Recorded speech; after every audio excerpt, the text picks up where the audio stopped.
Welcome to Makers of Tomorrow, the podcast where each episode we talk with founders, industry leaders, and innovators to explore the latest trends shaping brands and the consumer experience. We are your hosts, Karine Mallet and Corey Gottlieb, founders of Replica, the social selling platform revolutionizing how brands connect, inspire, and sell in today's digital world. So whether you're a brand leader, entrepreneur, or just fascinated by the evolution of digital commerce, you're in the right place. Let's dive in. Today, we're joined by Sergio Tache, the founder of Dossier, a brand that's redefining what luxury fragrance means in the digital age. Dossier was built on a simple yet powerful idea that everyone deserves access to high-quality perfume without the luxury markup.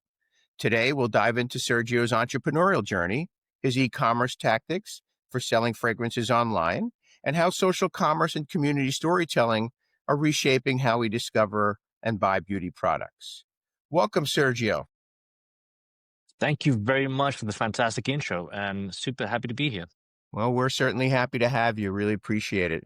Let's just jump right in. Let's start from the beginning. So what inspired you to create Dossier, and what gap did you see in the market, in the fragrance industry, that you wanted to fulfill? Dossier started really from a simple observation. It didn't make sense to us that to go out on a date and smell nice, you had to fork out $150, $200 plus. So that's always been the North Star of Dossier, and that's the reason why we started the company, is that we wanted to make fantastic quality fragrances affordable for the 99%. And affordable does not mean cheap. We use the best ingredients. We manufacture our perfume in France. So for us, quality is super important. But we also want to make this affordable to everybody and get everybody to discover this wonderful industry. So what was the inspiration that you had that said, I need to do this? Was it something that happened within your life? Did you go and, look at some Chanel perfume or something, or what was it? There was no key moment where you hear a lot of stories where people say, I had this aha moment because my girlfriend, I was poor and I wanted to offer something nice to my girlfriend. There was no moment like that specifically, but I used to be a banker in a previous lifetime, and I fell into the world of entrepreneurship thanks to a friend of mine. And in my first company, we started by selling hair products online, and specifically hair extensions. And that's how I got into the world of beauty and fashion and, got to discover the margins. For me, being new to the industry, it just didn't make sense to me. And I wanted to offer back more value to the customer. Throughout my entire entrepreneurship journey, it was all about how can I give more value to the customer while still manufacturing a great product. So I had some successes with that. I have some big failures too. Dossier so far has been going well, but that's really the idea, is how can I really give more value to the customer? That's the general idea. And when it comes to Dossier specifically, is how can we make people smarter about the industry, more educated and more empowered? And you see that throughout our branding, our marketing, the way we communicate. Because ultimately, when you buy a Dossier, what I want you to feel is that you feel more educated about the industry and you feel like you've made a smart decision. So there's no specific story that led to that aha moment, but just a series of experiences, I guess. And you smell great. That's always a bonus. So selling fragrance online was one considered impossible. People say you had to smell it before you buy it. How did you overcome that barrier and build consumer trust you digitally? There's several ways we thought about that. And I always like to say, to your point, we started doing a fragrance the hard way, which is to sell online. It's not easy, but a couple of things helped us there.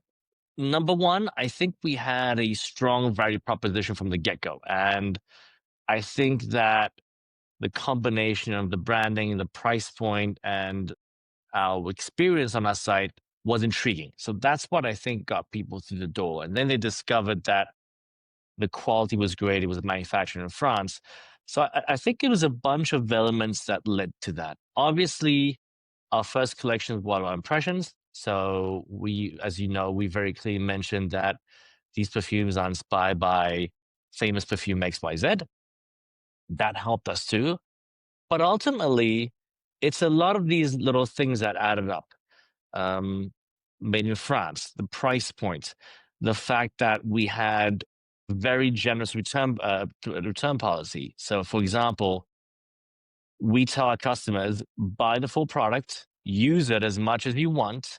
If after 30 days you don't like it, you can send it back even if you finish half the bottle. There'll be no questions asked. So it's all these elements that we try to reinforce the trust. We try to reinforce the fact that we have a great quality perfume, that it is affordable and not cheap. And that's really all these elements come together to create that success, that initial success that we had online. That's amazing. That's a very liberal policy, but thinking about it and hearing you say it, it actually makes a lot of sense, right? Because, perfume, as we've discussed before, it's it's difficult to differentiate online because the main benefit and what you're buying it for is for a smell, which is obviously difficult to translate online. But you by putting the products in people's hands and letting them appreciate the product and make it a part of their daily routine, I would imagine you start to see declining returns because once people kind of lock in and say, "Wow, I really like this one," they're going to buy more. There's probably less and less people that discovering and then turn it back. But putting it in people's hands is most important. 100%. Right. That's exactly it. The magic happens in perfume once you try the perfume. Right. That's where really that magical experience happens. And interesting enough, speaking of discovering and trying the perfumes, the interesting piece that we notice on our website is that when people buy, they put an order in, they don't buy just one perfume. They tend to buy 2 to 3 perfumes in one go. And when they come back, now that we've established that trust, they tend to buy 2 to 3 products in one go, and they tend to be different products. And That's interesting. that leads me to a little bit of a side point. What I think is really essential is that initially we thought that value was the end point, value was the goal for us, and it turns out our customers told us a very different story. They said value is a means to an end for us, and that end is discovery. They wanted to discover this wonderful industry. They wanted to try different perfumes and wear different scents in different circumstances. It just happens that to do that, it's very expensive. You want to buy three luxury perfumes? Well, you're gonna have to fork out 400 or 500 bucks at Sephora. It's not easy. Not everybody can do that. Right. That's actually pretty amazing because you're gaining that trust and you've taken away the main initial barrier, which is price point.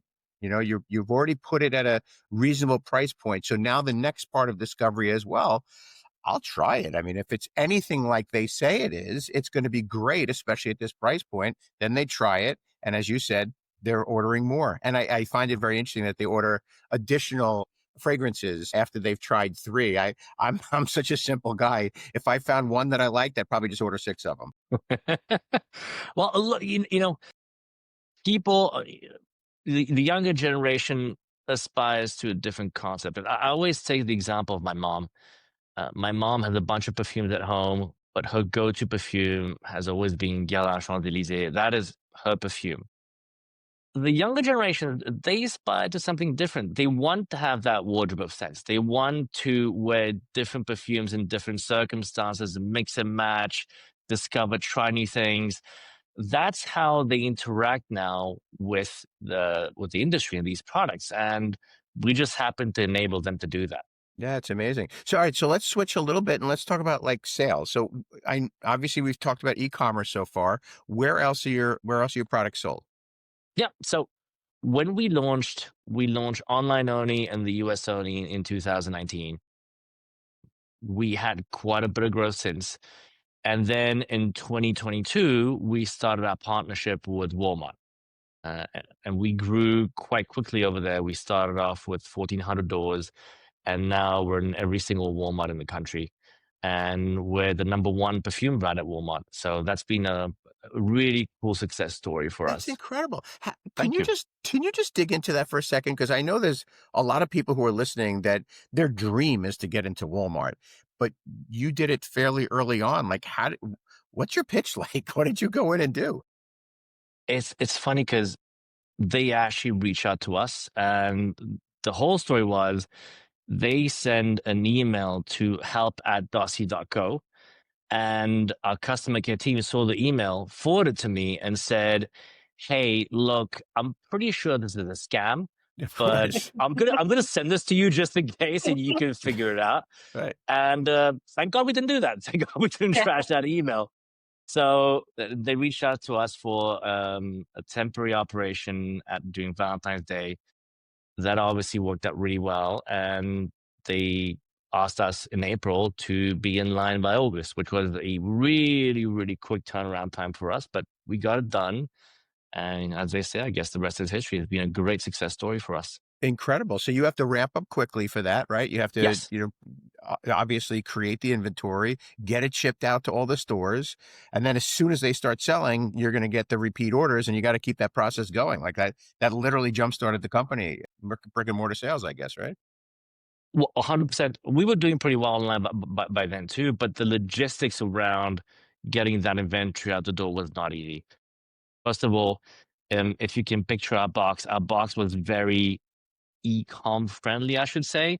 So it was a simple, elegant box, but nothing on the box to say this is perfume, I don't know, ambery saffron. And that's because your experience with us was online and you knew what you were buying. Obviously, you put a random brown box on the shelf, nobody's going to buy that because they don't know what they're buying. Just re-kitting that box in the time frame that we had to do it was difficult. Getting those big POs initially was difficult because we had to figure things out. So all this was quite challenging. The team did an amazing job and got through all that, but it was a huge learning process for us. Of Our course. DNA is online. That's what we know well.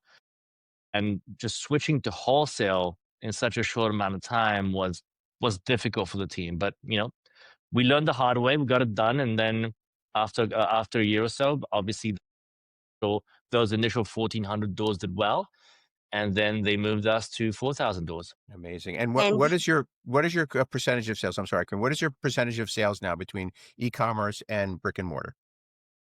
So the wholesale piece is the one we start off later on. That's the one that's growing fastest because I always say when you think about it, 70 to 75% of of the perfume business in general is sold offline in the physical world, not online. So that's the huge opportunity for us. E-commerce still growing nicely, but really the fast growth is coming from wholesale right now. And I think as you probably know, we launched into CVS and we recently launched into Target, and that's also been a huge success for us. Great story. Go ahead, Crane. and in those retail store like at Walmart, did you do some event and go meet the customers? We had when we launched initially, we had an end cap, and that's how we got known in that initial operation. After that, they put us online. We did communication around our own database and our own customers just to make sure that people knew we were on Walmart. So we put in testers in there. We didn't organize any formal events where we met the customer, but I think ultimately people want to smell the perfume. So I think the tester program that we did in partnership with Walmart was quite successful to get people to experiment and get people to buy the product. So how do you see social commerce influencing how you build your brand and drive discovery? Social commerce, by that I presume you mean TikTok Shop, for example? TikTok shop, influencer marketing. Yep, absolutely. So Basically, people talking about your perfume and letting their friends, followers, clients, whoever they are, correct. receive that message and hopefully purchase. So one of the big pillars of our growth from the get-go was influencer marketing. We felt it was important to tell the story, not just put a nice photo, do a nice ad on Meta, but really to tell the story of the company, to tell the story of the product. So we worked with dozens of thousands of influencers whether it's on YouTube or TikTok. We're very biased towards video. We feel strongly about the power of showcasing a product, explaining the history of the company, the product. I feel very strongly about that. That was one of the main pillars for us. Then obviously TikTok came along. We worked with the influencers on TikTok, and then TikTok Shop opened. So that's been also a big part of our growth, where we do lives, we work with influencers, with affiliates who drive sales to our TikTok Shop. So long story short, it's always been a very, very important part of the adventure for us. And when people ask me, hey, we want to start a company, or we feel like we're not doing enough influencer marketing, I always tell them, look, it's a leap of faith. You're not going to be able to measure things perfectly because, frankly, if you think about marketing the old fashioned way, you couldn't measure everything perfectly, and we did just fine. It's okay to take that leap of faith. And what I tell them is, don't just try working with 20, 50 influencers, work with 500, 2,000 of them. And I don't mean these numbers facetiously. I really mean reach out to 500 or 1,000 people. And that's how you get the story out there. That's how you get the volume out there. You cannot rely on a small experiment and hope for the best. You That's are really preaching important to to the me. choir here. I mean, as you know, Karine and I have I know well. a business and a software where we empower brands to do just that. Invite a multitude of different types of sellers. Some of them could be the big influencers, but the ones that we see that are quite good at what they do is really just people speaking authentically to their network of friends and followers. And they don't have to have 1 million followers to be successful. In fact, the people who have relatively smaller followings, those But the people opposite. are loyal, right? That's exactly it. I think there is something to be said about finding that sort of right middle between too small as too. There is such a thing as too small, No doubt. but there is definitely such a thing as too big, where the brand doesn't resonate, the audience doesn't resonate as much as they would with somebody they feel really close to. So you and I are in complete agreement on that. And when we started working with these influencers, we were looking for that engaged audience of that small to medium influencer, to find out how you will. But that was important to us. Yeah, micro, nano influencers. I mean, there's words for all of these, but it sounds like you kind of get a feel for it, when you start to do it, and then you know what type of person you're working with there. 100%. Do you have an example of a successful content one influencer did for you, for example, on the campaign? Oh man, I remember the story. And I remember specifically because I woke up one day and I obviously, in a very unhealthy way, the first thing you do is you start refreshing your results just to see what's going on. We're all obsessed with that, I guess. And I remember looking at the results and saying to myself, something is obviously wrong here, because the sales have gone nuts. And this is at the time where the company was still small. I think it was 2021, if I'm not mistaken. So it's still early days of the company. I sent a message to the IT team, say, hey, look, something is off here. Can you just figure out what it is? And it took us a couple of hours to figure things out. And the sales in the meanwhile were just climbing. And at that point, we're doing maybe, goodness, how much were we doing? Call it $30,000 a day, roughly, maybe a bit less, maybe a bit more. And we finally figured out that it was this person who we weren't even in contact with, actually. That's the most interesting part.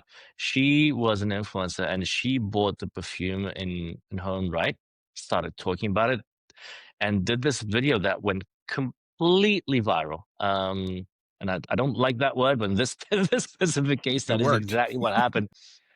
And in 2 days, we did close to $2 million of sales. My God. It was just insane.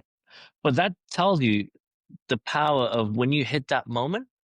Obviously, all these people talking about you creates the awareness, creates some direct response, and that's fantastic. But when you hit it just right and you have the right people talking about you, I mean, magic can happen.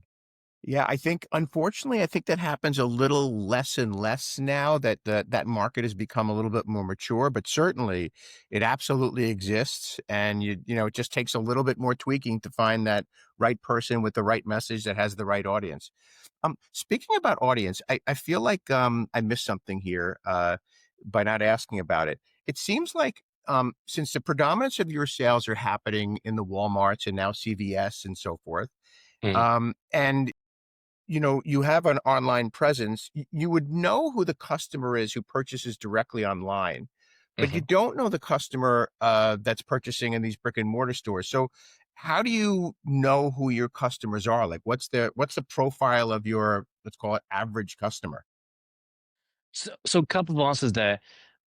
Actually, our online presence is still, sales are still really, really strong. So that's the backbone of the company, and that's how the company grew, and it's still a really big presence for us.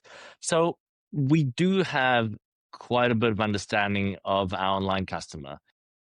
They skew female, not as much as we thought. Interesting enough, we thought they were going to skew more female than they actually do, which Hmm. was interesting.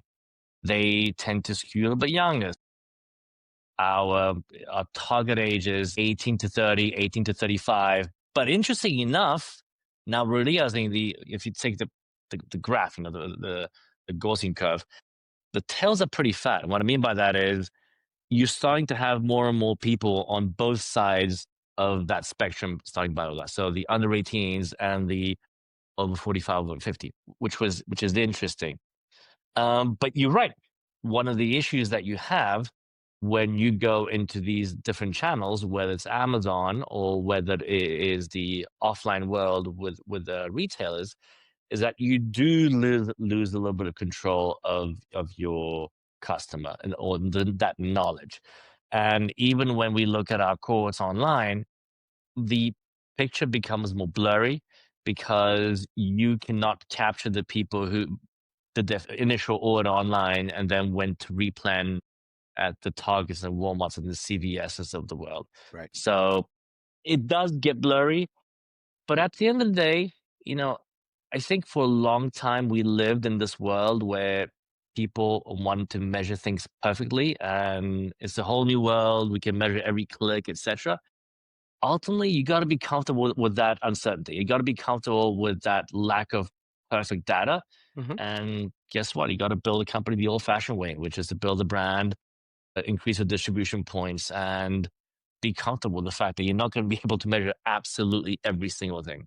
That's great advice, Sergio, because, we talk to a lot of entrepreneurs. It's why we started this whole thing, just to kind of feed back to the community and give some good advice. And that's really smart. It's like, you start a business, you have this idea, you put all your energy into it, and then you think, I need to know exactly who my customer is. I'm going to pinpoint accuracy because I don't want to spend a lot of money on, trying to reach them. And I'm going to try to, pinpoint exactly who they are. And like, you get so wrapped up in like that exactitude that you're kind of not seeing the forest through the trees. So I Yep. think that advice is really good. Just take a half a step back, believe in what you have, Yep. understand the market that you're building for, and understand that it might be a little bit bigger and more broad than you initially think.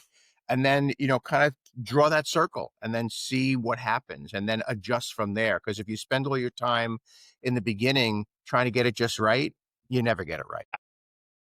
I cannot agree with you more.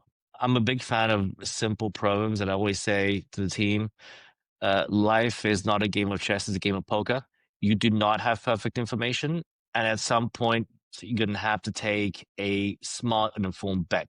But it's going to be a bet. Play the odds. Yeah. And hopefully in your lifetime, you're going to take smarter bets than dumber bets, and ultimately it's going to pay off. But you got to be comfortable with the fact that you will not be able to measure everything. If you wait for perfect information, you'll be waiting for a very, very, very long time. So, Sergio, what keeps you motivated and what keeps you up at night? What keeps me up at night? Pretty much everything. But, Typical I founder answer. yeah, Yeah. I think you're gonna get the same answer from anybody being honest about this life. I think the way I think about things is I have a fantastic team. They do a great job. 80% of my job is to make sure that we have enough cash in the bank. And I think entrepreneurs sometimes, to their detriment, underestimate how important it is to manage cash. I'm a former banker, as you might know.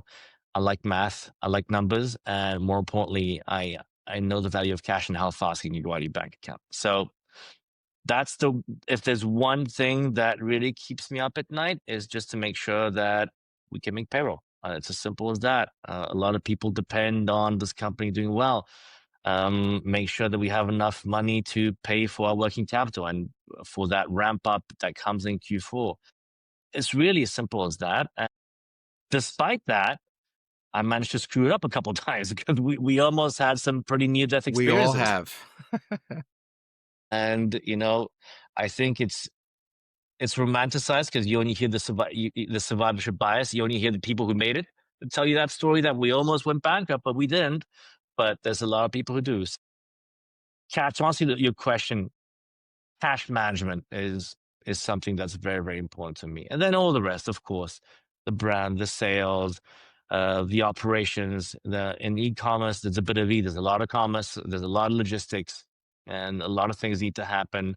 The production, the creation of new perfumes, of new products, all these things need to come together.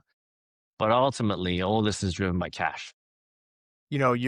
Another great lesson for entrepreneurs starting out. You had a potentially company changing situation, not having enough cash to make payroll or meet your expenses. In our company, we did that 3 or 4 times over the past year or so. And it The ultimately, drill. oh yeah, and I think if anybody thinks that they're just going to come in, raise a little bit of money, and all of a sudden sales are going to take over and everything's going to be great, your business plan always looks great. I call that Excel video games. Yeah, but It when always looks great in Excel. Amazing. Yeah. But you do run into, and I don't know, we didn't talk about this at all, but I'll just mention it since I know who our audience is. You do run into those situations where you do need money sometimes, and you have to go out to a, smart banker group or investor group and so forth. And the first thing they do is challenge your assumptions and challenge that really great looking 100%. spreadsheet that you have, because they've been through it a million times and know that it's not going to be exactly as rosy as you have there. So what are we planning for? What happens if that plan doesn't work? So I think it's a great bit of advice for entrepreneurs, is just understand what your value is as a company, understand what you're bringing to the marketplace, put your, plans together, and hopefully get a little bit of feedback. But when you're not going to make the initial plans 99% of the time. So pivoting, making payroll, keeping people happy, building from the ground up is really the most important. And look, if I can add something to that, you said the first thing they're going to do is challenge your business assumptions. That's if you get lucky, because oftentimes it'll be just like, yeah, no. So that you don't even get to the part where you get to defend your assumptions. So when it comes to raising money, I didn't raise that much money, so I can't say I have a ton of experience in that field. But what I can tell you from my experience and from seeing the stories with my friends who went through this painful process of raising money, some people thrive through it. I don't. But what I can tell you is that it's always easy to raise money when you don't really need it. So it sounds very simple and very silly, but if you go and raise money and you have 3 months of lifetime left, you are, best case scenario, going to get a very bad deal. You need to plan these things. Honestly, I did a poor job in that because one of the reasons why we had these moments, these scary moments, is because, same point as you, I can tell a great story, but we still make that mistake. We're like, oh, things are going to be great, and we're off to the moon, and turns out you're not, and turns out things are much more challenging than they expect. If anything, 2 things: if you're raising money, if you cannot get a bank loan, plan this as early as possible. And number 2, it wasn't a popular thing back in the day. It's becoming more popular now. Become financially independent as quickly as humanly possible, where, you know what? You don't need to go to an investor who's going to tell you no. You don't need to go to a banker. Just put yourself in a profitable situation. And if that means less growth, you know what? That's okay. Yeah, because I think Karina and I are both laughing on the inside right now because 2024 was that year for us. We finally broke incredible. out and stopped worrying about raising money every minute and became cash flow positive at the end of the year. And now we actually some of the people that we were begging to even have a phone call with are now calling us and saying, "Hey, let's That's how it revisit it. I works. heard you guys are doing Yeah. great." You know, Yeah, no thanks to you. It's like, exactly. Now you can't play. yeah, exactly. But how good does that feel, right? It's When you can it's tell yourself liberating. 100%. It's liberating. But I will tell you the other thing that you mentioned, what keeps you up at night is making your payroll and keeping the business running and everything. You're never that, I mean, at a certain point you are, but for us, we're not that far away from not being cash flow positive that we don't remember it every day. And we motivate ourselves every day to make sure that we continue to grow the company because we want to grow the staff. We want to keep up with our clients' needs. And, you now, once you become cash flow positive, you have to kind of work in lockstep with your revenues and your expenses, and they should never cross again. And you'd be surprised. We reached that point relatively early in our lifetime, our lifespan, and that was good. But man, you're never that far away. You're never that far away from having cash issues, and you do not want to be in that position. We're getting further and further away now, frankly, but you're never that far away. Again, same thing with what I call the Excel video games. The business plan and the plan for the next year, always the budget always looks great. And you know what? You can be the best plan in the world. Guess what? Your OPEX is going to go over for whatever reason. And these things just happen. So it's a never ending game. Hey, tariffs, do they affect you at all since you're They manufactured do. in France? They do. Not to the extent that other companies do, because frankly, we don't import a lot of stuff from China, which has been the hardest hit. But they do. But more importantly than the actual number, it's really, and I think anybody can relate to this, it's the uncertainty. If you knew the rules of the game, you say, okay, these are the new rules. This is what we have to plan for. This is what's going to happen. And you know what? We can plan for this. But I remember having conversations with my board saying, hey, it'd be good for us to do an analysis on the impact of tariffs. And my response is like, do you know what's going to happen tomorrow? Because Right. I don't. So honestly, I don't want to say it's a waste of time, but things change so quickly. It's the analysis is a little bit moot. And more importantly, it's very difficult to plan. And that's the hardest piece. Right. All right. So what's next for Dossier? Do you have any new categories coming out? Any innovations you want to share with us? So if you think about the history of the products of the company, we started off with our impressions, and then a couple of years ago we launched our originals collections, which is really our own thoughts and creations around in the perfume world. And that category was small, but it's growing fast, and that's something that we've been pushing along and working on very hard this year, and we're continuing to work next year. We had two really cool collabs come out. We had Aaliyah, who's an influencer, whose perfume did extremely well. We built a lot of inventory for her, and what we thought was going to last us for at least a couple of months was sold out in 24 hours. So that was a great story for us. We also did a collaboration with Machine Gun Kelly. So his perfume was out in October, and that was a really cool collab because for both of these collabs, what was important for us is not to have them as faces of the brand or faces of a new product, but really have them deeply involved in the creation of the product. That's what's interesting for us is, okay, you're not just going to show up to a photo shoot and thank you goodbye. Is what can we create for you that gets you excited? So that's one of the things that we'll be working on next year. So we're going to have some really cool perfume collabs coming out, new originals, new impressions, also that the market has been asking, and then we're going to slowly and surely start expanding into personal care. That's something that we want to do. That's exciting. But obviously, scent will always be at the heart of everything, and perfume, frankly, will always be an important category for us because we do that well, and we love the industry. Yeah, I mean, no doubt on that one. That's fantastic. Well, Sergio, thanks so much for joining us today and sharing your journey from questioning the norms of fragrance to building one of the most transparent and loved brands in beauty and widely distributed. Your story is incredible. It's a Thank reminder you. that innovation starts with curiosity and that luxury can be inclusive, ethical, which we didn't even talk about your ethical processing. You can look it up on their website, which I'll give you in a moment. And it could be accessible without compromise. So to explore Dossier's collection of clean, high-quality fragrances inspired by iconic scents, visit their website, www.dossier, that's Dossier.co.